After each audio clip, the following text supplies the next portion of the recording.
Hi குட்டீஸ், welcome to காவ்யாஸ் Dale. எழுத்தாளர் சாவி அவர்கள் எழுதிய நகைச்சுவை கதை வாஷிங்டனில் திருமணம் பாகம் 3. கதை கேட்கலாமா? இது தான் வாஷிங்டன் டிசி என்றான் டில்லி பஞ்சு.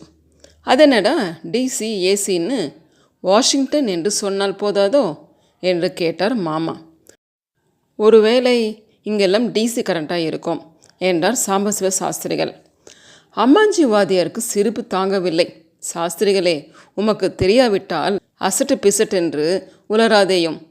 டிசி என்றால் அது இனிஷியல் ஐயா. இது கூட தெரியாமல் அமெரிக்காவுக்கு கிளம்பி வந்து விட்டீரே என்று பரிகாசம் செய்தார். அது கரண்ட்டும் இல்லை, இனிஷியலும் இல்லை. டிசி என்றால் டிஸ்ட்ரிக்ட் ஆஃப் கொலம்பியா என்று அர்த்தம் என்றான் டில்லி பஞ்சு. ஓஹோ, அப்படியா விஷயம் என்றார் மாமா. விமானம் வாஷிங்டன் நகரை நெருங்கி கொண்டிருந்தது.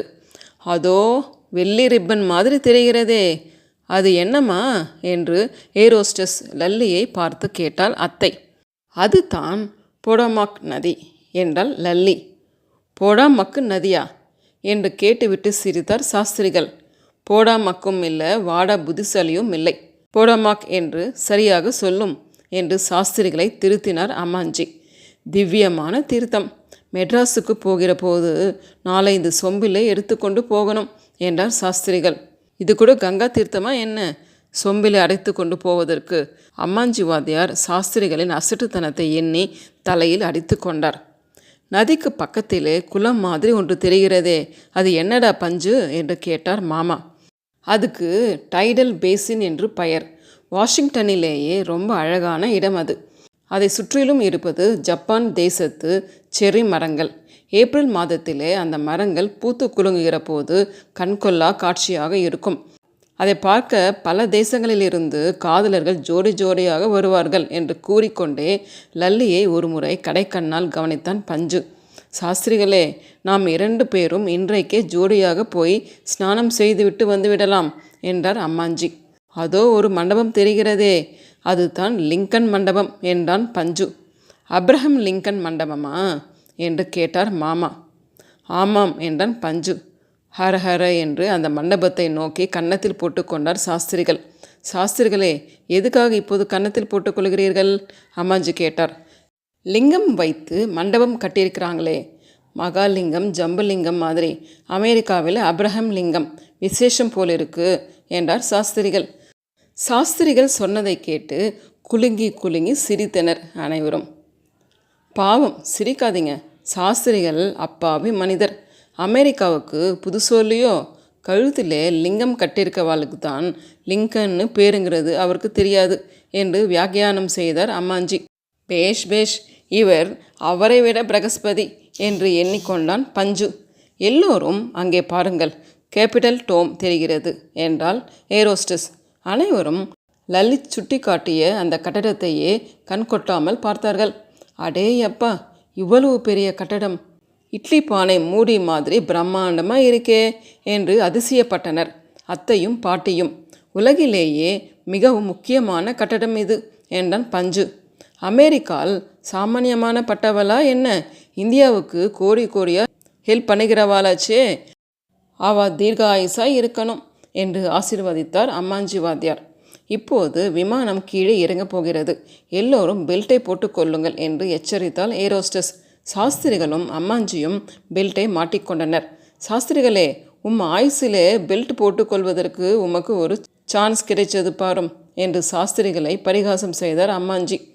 அது மட்டுமா, சாம்பசிவ சாஸ்திரிகள் வாஷிங்டன் ரிட்டர்ன் என்று வேறு சொல்லிக்கொள்ளலாமே என்றான் டில்லி பஞ்சு. விமான நிலையத்தில் மேரேஜ் பார்ட்டியை அழைத்து செல்ல ராக்பெல்லர் உறவினர்கள் கார்களோடு வந்து காத்திருந்தனர். மேரேஜ் பார்ட்டி வரப்போகிற செய்தி இதற்குள் வாஷிங்டன் முழுவதும் பரவிவிடவே விமான நிலையத்தில் பெருங்கூட்டம் கூடிவிட்டிருந்தது. அம்மாஞ்சி, வெளியே பார்த்தீரா கூட்டத்தை? எள்ளு போட இடமில்லை என்றார் சாஸ்திரிகள். அப்படியா என்று கூறிய அம்மாஞ்சி வாத்தியார் சட்டென்று இடுப்பில் சொருகியிருந்த பொட்டலத்திலிருந்து 4 எள்ளை எடுத்து போட்டு பார்த்தார். இதெல்லாம் வெள்ளைக்காரால் தேசம், கண்ட இடத்தில் குப்பை போடக்கூடாது என்றார் சாஸ்திரிகள். அம்மாஞ்சி வாத்தியார் விமானத்தை விட்டு இறங்கியது தான் தாமதம். பத்திரிகை நிருபர்கள் அவரை சூழ்ந்து கொண்டு கேள்வி கேட்க ஆரம்பித்து விட்டார்கள். கேமராக்காரர்கள் பல கோணங்களில் அவரை படமெடுத்து கொண்டனர். உங்கள் பெயர்? ஒரு நிருபர் கேட்டார். அம்மாஞ்சி. நீங்கள் கீழே போட்டீர்களே, அதற்கு என்ன பெயர்? எல். என்ன? ஹெல்லா? அதை ஏன் கீழே போட்டீர்கள்? நான் ஆகாசத்திலே தான் விட்டேன், அது கீழே விழுந்து விட்டது. ஹெல்லுக்குள் என்ன இருக்கிறது? எண்ணெய். எண்ணெய் என்றால்? ஆயில். ஆயிலா? அவ்வளவு சிறிய வஸ்துக்குள் ஆயிலா? ஒண்டர்ஃபுல் என்றனர் நிருபர்கள். அவ்வளவு தான். வாஷிங்டன் பத்திரிகைகளிலெல்லாம் அம்மாஞ்சியின் புகைப்படத்துடன் எள்ளுக்குள் ஆயில் இருக்கிறது என்னும் மகத்தான உண்மையை கண்டுபிடித்துள்ள இந்தியன் சாஸ்திரி, அதாவது சயின்டிஸ்ட் என்ற செய்தியை பிரசுரித்து பெரும் பரபரப்பை உண்டாக்கிவிட்டனர். உடனே அமெரிக்காவில் உள்ள எண்ணெய் கம்பெனி முதலாளிகளும் பூதத்துவ ஆராய்ச்சி நிபுணர்களும் அவசரமாக சயின்டிஸ்ட் அம்மாஞ்சியை பேட்டி காண புறப்பட்டு விட்டார்கள். எள்ளுக்குள் எண்ணெய் இருக்கிற மர்மத்தை சயின்டிஸ்ட் அம்மாஞ்சி டெலிவிஷன் பேட்டியில் விளக்கி சொல்வார் என்று மாலை பத்திரிகைகளில் இன்னொரு செய்தி வெளியாயிற்று. ராக்பெல்லர் உறவினர்களுக்கு கல்யாண கோஷ்டியினரை ஒவ்வொருவராக அறிமுகப்படுத்தி வைத்தனர் மூர்த்தி தம்பதியர். அப்புறம் எல்லோரும் கான்ஸ்டிடியூஷன் அவென்யூ வழியாக ஜார்ஜ் டவுனுக்கு அழைத்து செல்லப்பட்டனர். பக்கத்தில் 8 கார்கள் செல்லக்கூடிய அளவுக்கு மிக விசாலமாய் இருந்தது அந்த சாலை. ஜானவாச ஊர்வலத்துக்கு ஏற்ற இடம்.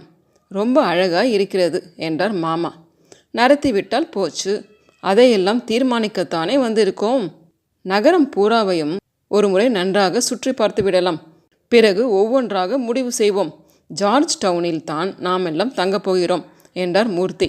மெட்ராஸ் மாதிரி இங்கேயும் ஒரு ஜார்ஜ் டவுன் இருக்கிறதா? அப்படின்னா ரொம்ப சௌகரியமாக போச்சு. கொத்தவால் சாவடி கூட இருக்கும் என்றார் சாஸ்திரிகள். ஓய், கொத்தவால் சாவடியும் கிடையாது, கொண்டித்தோப்பும் கிடையாது. பேஷான இடமையா இது, வந்து பாரும் ஒவ்வொரு வீட்டையும் என்றார் பஞ்சு. நமக்கெல்லாம் ஜார்ஜ் டவுனில் தான் ஜாகை ஏற்பாடு செய்யப்பட்டிருக்கிறது என்றால் மிஸ்ஸஸ் மூர்த்தி. கார்கள் ஜார்ஜ் டவுன் ஜாகைக்கு முன்னால் போய் நின்றன. அம்மாஞ்சியும் சாம்பசிவ சாஸ்திரிகளும் காரை விட்டு இறங்கியது தான் தாமதம். உடனே ஸ்நானத்துக்கு புறப்பட்டு விட்டனர். இருவரும் இன்னொரு காரை எடுத்துக்கொண்டு பொடமாக் நதிக்கரை ஓரமாகவே துணி துவைப்பதற்கு வசதியாக கல் இருக்கிறதா என்று பார்த்தபடியே போய்கொண்டிருந்தார்கள். அதோ ஒரு கல் என்றார் சாஸ்திரிகள். டிரைவர் சார், நிறுத்துங்கோ என்றார் அம்மாஞ்சி. டிரைவர் காரை நிறுத்தியதும் இருவரும் நதியில் இறங்கி கல்லை வாட்டமாக புரட்டி போட்டு கொண்டு வேட்டி துவைக்க தொடங்கினர். அவர்கள் இருவரும் துணி துவைக்கும் சத்தத்தை கேட்டுவிட்டு சாலையில் போய்க் கொண்டிருந்தவர்கள் வேடிக்கை பார்க்க வந்துவிட்டனர். சற்று நேரத்துக்கெல்லாம் அந்த இடத்தில் பெருங்கூட்டம் கூடிவிட்டது. வாஷிங்டனில் கூட ரொம்ப பேர் வேலை வெட்டி இல்லாமல் இருப்பார்கள் போலிருக்கிறதே. நாம் வேட்டி துவைப்பதை ஒரு அதிசயமாக பார்த்து கொண்டு நிற்கிறார்களே என்றார் சாஸ்திரிகள்.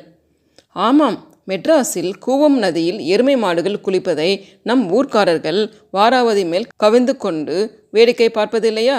அந்த மாதிரி தான் என்றார் அம்மாஞ்சி. மடேர் என்று கல் மீது வேட்டியை ஓங்கி அரைந்தார் சாம்பசிவ சாஸ்திரிகள். துணியால் ஓங்கி அடித்து கல்லை உடைக்க பார்க்கிறார் என்றார் வேடிக்கை பார்த்து கொண்டிருந்தவர்களில் ஒருவர். சாம்பசிவ சாஸ்திரிகளை சுட்டிக்காட்டி, அவர் குருஷேவ் மாதிரி இருக்கிறார் என்றார் ஓர் அமெரிக்கர்.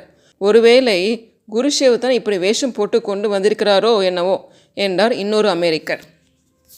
டவுட் இருக்கிறதே என்றார் மற்றொருவர்.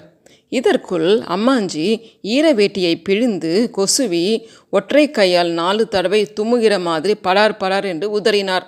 கரையில் கூடியிருந்தவர்கள் அதை கண்டு சிரித்தார்கள்.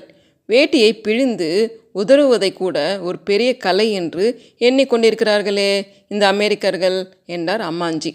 வேட்டியை செர்ரி மரம் ஒன்றில் கட்டி காய வைத்துவிட்டு இருவரும் நதியில் முங்கி குளித்தார்கள்.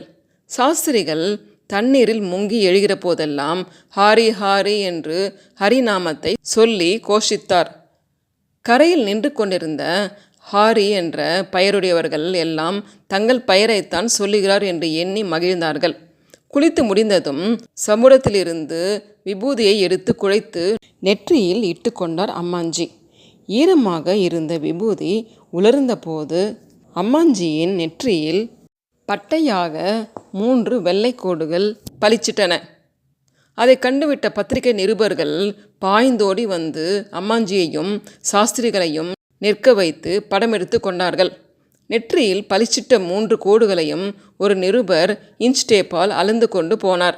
2 Indian scientists take their bath in river Potomac, the secret of the sacred powder என்று பத்திரிகைகளில் வெளியான செய்திகளை அமெரிக்க மக்கள் ஆர்வத்தோடு வாங்கி படித்தனர்.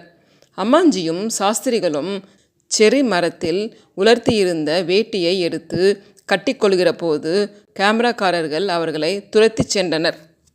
அடடா, இந்த நிருபர்கள் நம்மை வேஷ்டி மாற்றிக்கொள்ளக்கூட விடமாட்டார்கள் போலிருக்கே என்றார் சாஸ்திரிகள். அது மட்டுமா, டெலிவிஷனில் வேற இன்டர்வியூ இருக்காம் என்றார் அம்மாஞ்சி. நீர் எல்லை பற்றி பேசும், நான் விபூதியை பற்றி ஒரு லெக்சர் அடிச்சுடுறேன் என்றார் சாஸ்திரிகள். அவர்கள் இருவரும் ஜாகைக்கு திரும்பி வந்ததும் 2 பேரும் எங்கே போய்விட்டீர்கள்? இவ்வளவு நேரம், மணி 12 ஆக போகிறதே, வந்த வேலையை கவனிக்க வேண்டாமா என்று கேட்டார் ஐயாசாமி. ஸ்நானம் செய்ய பெடோமாக் ரிவருக்கு போயிருந்தோம். அங்கே ஜனங்கள் எங்களை சூழ்ந்து கொண்டு விட்டார்கள். அவர்களிடமிருந்து தப்பித்து வருவதற்குள் பெரும் பாடாகிவிட்டது. எள்ளுக்குள் எண்ணெய் இருக்கிறது என்கிற ரகசியத்தை கண்டுபிடித்து விட்டேனாம். நல்ல வேலை, எல்லையே நான் தான் கண்டுபிடித்தேன் என்று சொல்லாமல் விட்டார்களே என்றார் அம்மாஞ்சி. 1 மணிக்கு நாம் எல்லோரும் மிஸ்ஸஸ் ராக்பெல்லருடன் வெளியே போய் டம்பர்டன் ஓக்ஸ், சம்மர் ஹவுஸ் ஆகிய 2 மாளிகைகளையும் பார்த்துவிட்டு வர வேண்டும். ரொம்ப பெரிய மாளிகையாம். ஒன்றில் பெண் வீட்டுக்காரர்களும் இன்னொன்றில் பிள்ளை வீட்டுக்காரர்களும் இறங்கிக் கொள்ளலாம் என்று மிஸ்ஸஸ் ராக்பெல்லர் சொல்கிறார் என்றார் மூர்த்தி. ராகு காலத்துக்கு முந்தியே புறப்பட்டு விடலாமா என்று கேட்டார் மாமா. முக்கியமாக அப்பளம் இடுவதற்கும் உலர்த்துவதற்கும் இடத்தை பார்த்து முடிவு செய்யணுமே என்று கவலைப்பட்டாள் அத்தை. சம்மர் ஹவுஸில் நமக்காக ஹெலிகாப்டர் காத்து கொண்டிருக்கிறதாம்.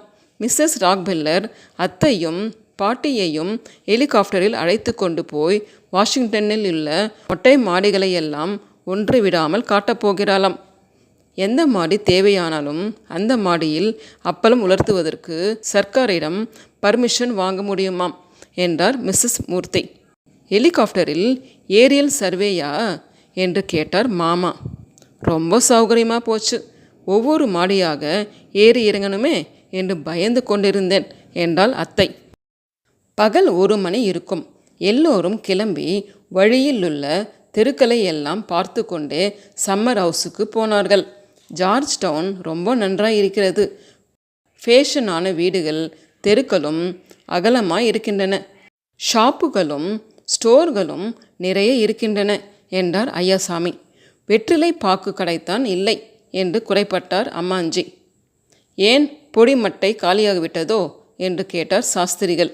பேசிக்கொண்டே எல்லோரும் சம்மர் ஹவுஸை அடைந்தார்கள். அடடா, எவ்வளவு பெரிய மாளிகை! மயனே சிருஷிஷ்ட மாதிரி அல்லவா இருக்கிறது என்று வியந்தார் மாமா. இந்த இடம் போதுமா என்று கேட்டால் மிஸ்ஸஸ் ராக்பெல்லர். முகூர்த்தத்தை இந்த வீட்டில்தான் வைத்து கொள்ள வேண்டும் என்றார் ஐயாசாமி. வீடா இது, மாளிகை என்று சொல்லும் என்று திருத்தினார் சாஸ்திரிகள். மெட்ராஸ் கோவிந்தப்பன் நாயகன் தெரு சத்திரம் கெட்டது போங்க என்றார் அம்மாஞ்சி. இதில் ஒரு ரூமுக்கு இணையாகுமா அது என்றார் சாஸ்திரிகள். துணி உலர்த்துவதற்குத்தான் கொடியே இல்லை என்றால் அத்தை. கொடி என்றால் என்னவென்று கேட்டால் மிஸ்ஸஸ் ராக்பெல்லர். ஃப்ளாக் என்று அம்மாஞ்சி தமக்கு தெரிந்த இங்கிலீஷில் அதை மொழிபெயர்த்து சொன்னபோது லல்லியும் பஞ்சுவும் சிரித்துவிட்டு கொடி என்றால் என்ன என்பதை மிஸ்ஸஸ் ராக்பெல்லருக்கு புரியும்படி விளக்கி சொன்னார்கள். தெருவில் முகூர்த்த பந்தல் போடுகிற போது அந்த ஆட்களிடம் சொல்லி அப்படியே கொடியும் கட்டிக்கொள்ளலாம். இதற்கெல்லாம் ராக்பெல்லர் மாமியை தொந்தரவு செய்யக்கூடாது என்றால் பெண்ணுக்கு மாமா. சரி, மாடியில் ஹெலிகாப்டர் ரெடியாய் இருக்கிறது. அத்தை, பாட்டி, மிஸ்ஸஸ் மூர்த்தி, லல்லி 4 பேரும் வாருங்கள் போகலாம் என்று அழைத்தாள் மிஸ்ஸஸ் ராக்பெல்லர். வெங்குட்டுவும் அவர்களோடு தொற்றிக்கொண்டான். அத்தை, பாட்டி ஜாமாவை ஏற்றிக்கொண்ட ஹெலிகாப்டர் ஜம் என்று வானில் பறக்கத் தொடங்கியது.